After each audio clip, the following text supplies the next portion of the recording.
At one stage on, I suppose, 9 acres, I could do maybe over 200 cattle. A poor boy from the backwoods, thought I never would find my way. Sweet girl, straight from downtown, where I was just another face.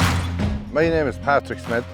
I'm from Canross, Kells, County Meath. A farm roughly about 80 acres on a beef farm. I'm zero grazing 15 years, and to be honest with you, the results are just second to none. You could be talking about anything from between 1 and 1.5 kilos weight gain per day. We see a great benefit in that in regard to weight gain on cattle and control over growing grass, and also the big end of it is, and people don't realise, the slurry that you have after zero grazing. It's high in nitrogen and it has P's and K's in it. I suppose the best way to talk about beef farming and zero grazing is you just have to be more active and be more involved in the actual process. The grass, the quality of grass that you're taking in, the time of the year you're doing it, if you're feeding meal, that you have the right ration with it. But if you're doing it right, you actually don't need a ration, especially in this time of the year, April and May. And look, there's plenty of other advantages. You know, you can feed a big number of cattle with zero grazing, and you know, so it's a smaller parcel of land you need, and you know, you can feed big numbers that way. At one stage on, I suppose, 9 acres, I could do maybe over 200 cattle, properly managed, of course. The owner of Grasstech, Jim Barron, I know personally. We've been banging heads together about zero grazing and all like that, and the advantage of it. And you know, he's given me information, I've given him information. He has another man there, Dara, a fella called Dara.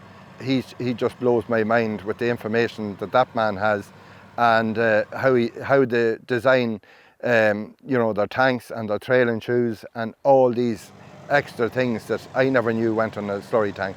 They're just unbelievable, to be honest with you. His tank and his trailing shoe, especially his trailing shoe, because it actually pulls a little slit in the ground where the slurry just comes down in that area, and it works its way down into the ground without touching the grass. So it's only a matter of days before you can go back grazing on the fields and zero grazing, if the grass has grown, which it will have, because you know the advantage of the trailing shoe, it speeds up the growth because it's going to the clay.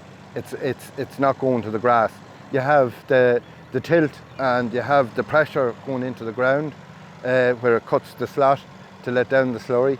It floats. He has a floating system on it as well. It's a great all-round tank and trailing shoe, and we're actually very happy with it. We ended up going for the 3,000 gallon tank because we had a farm that was 7 miles away, and also a 9 metre trailing shoe, which it all works in together.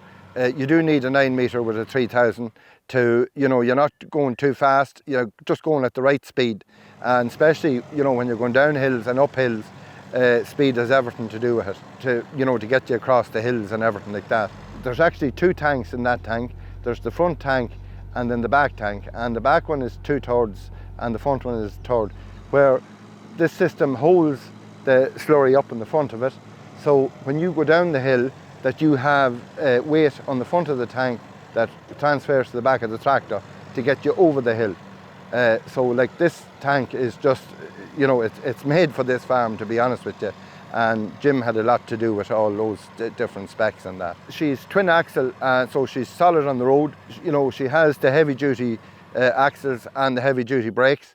So she will stop you instantly, even load it and all like that. Also, she has the steering axle on the back, which is a great advantage. Like, that tank can go places where a 2,000 gallon tank can go, because that's what we had before. So like, as big as it looks, with the steering axle, it's a great advantage to get into the small areas that we need to get into. Back in when I was growing up as a young fella, slurry was just taught as a waste product, and you know, there was nothing, you just got it out on the land and there was no more said about it. But in the world we live in today, it's a total different ballgame altogether. Slurry is a major product on the farm that's been produced on the farm. Where it was a waste product back in the day, it's a real advantage today. And you know, you reduce your fertilizer spend, and we actually are down to roughly about a third of what we used to spend on fertilizer, and we're hoping to get down to zero with that you know, in the coming years. Oh, we're just getting started.